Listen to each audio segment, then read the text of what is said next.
This is 1 Peter 5 and 6. It says, humble yourselves therefore under the mighty hand of Yahweh, that he may exalt you in due time. Right? So it says humble yourself before Yahweh. Right? Yahweh Shem Shai, so they may exalt you in due time.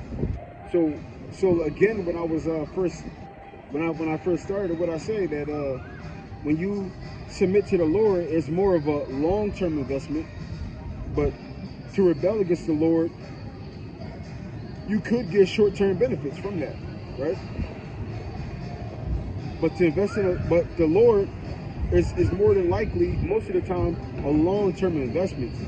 He'll get you things here and there to get by immediately, right? But the most perks don't come until the end, right? So it's a long-term investment. So it says, humble yourself before God. Why? Because it's going to be very humbling following God, right? In this society, it's going to be very humbling to follow God. But he's letting you know, listen, be humble, because in due time, the Lord's going to what? Set you up, right? So it's not going to be a forever thing, right? It's not going to be a forever thing.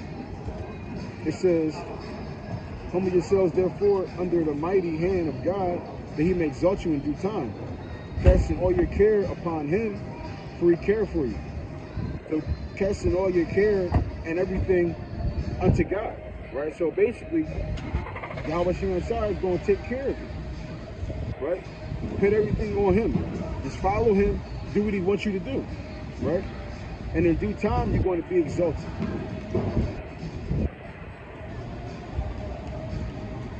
Now these things, people, you got to understand something, right? The scripture says, matter of fact, let me get it real quick.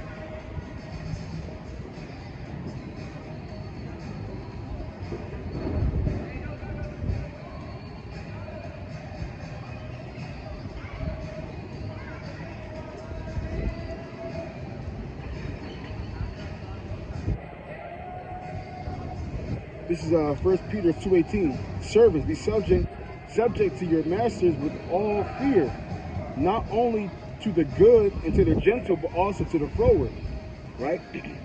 Now this was said because you would have a servant, which was an employee, and a master, which was the manager, or whatever the case, whoever runs whatever's going on here, right? So you would have the master, who was a Christian, and you had a servant who was a Christian. They both were Christians.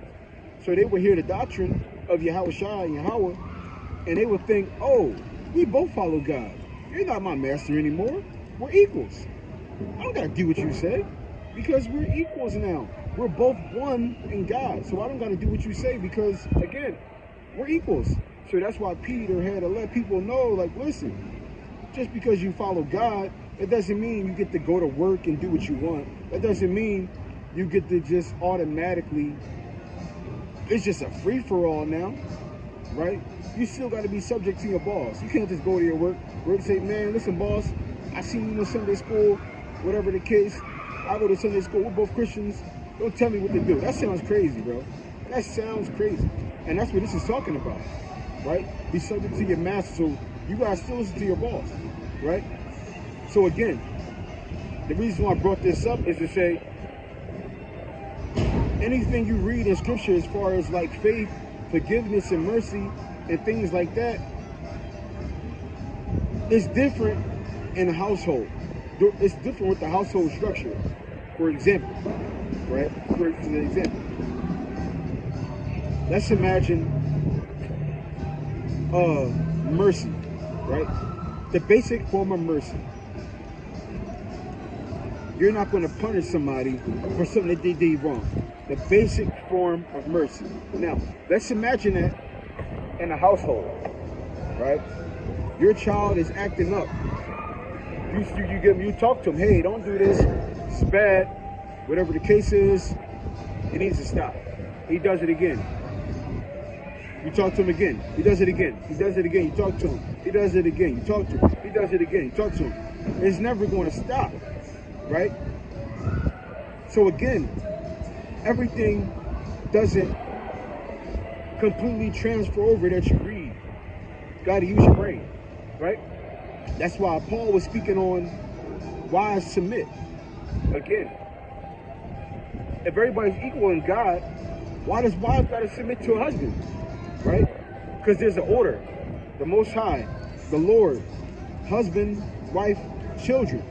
That's the hierarchy, right? That's called order. And order is number one. Number two is love, right?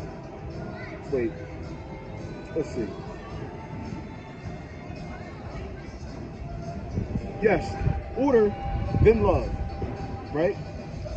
There, and a lot of times they can be the same, but order comes first before love, right? Order comes before love. Because if you out of order, love doesn't even matter at this point. And when I say love, I mean everything that entails it, according to 1 Corinthians 13 chapter. So if you're out of order, love is pretty much an afterthought. If you're out of order, love is an afterthought, right? For an example, if my son decides to tell my wife, hey,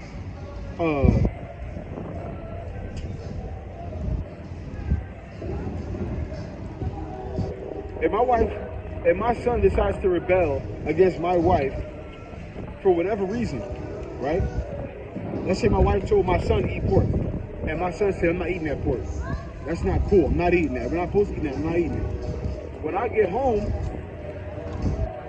my son's gonna have to he's gonna have to pay for that, right? Even though he was right, he was out of order. He's supposed to kick it up to me, right? Order comes over love, right? Love can't come before, order comes over love, right? So, but to digress, everything in the scripture doesn't translate depending on situation, right? And this was one of them in the workplace. In the workplace, things are different, right? And in the household, again, things are different, right? In the workplace and in the house, order comes before everything. In the workplace and in the house, order comes before everything, right? Again, and that's even depending on what it is. If your boss at work tells you to eat the pork or to shave your beard off completely, then I'm not doing that. I'll probably have to look for me a new job or whatever, or try to say I got a religious exemption. But like I said, depending on what it is, you gotta be able to implement. You gotta be able to implement wisdom. And if you can't come up with something, you gotta talk to people who are over you, who will possibly know, right? Because but again, to digress again, a wife can't say we're equals in God. It's not wife nor female, male, whatever. All are right. All are the same to God.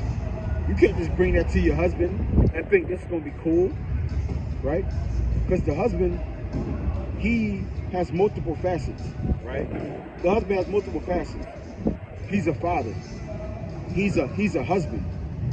He's also the order. He has to keep order. He's in charge of keeping order and law, putting things on track, right? It's like a child. Everybody in the house is similar to a child, right?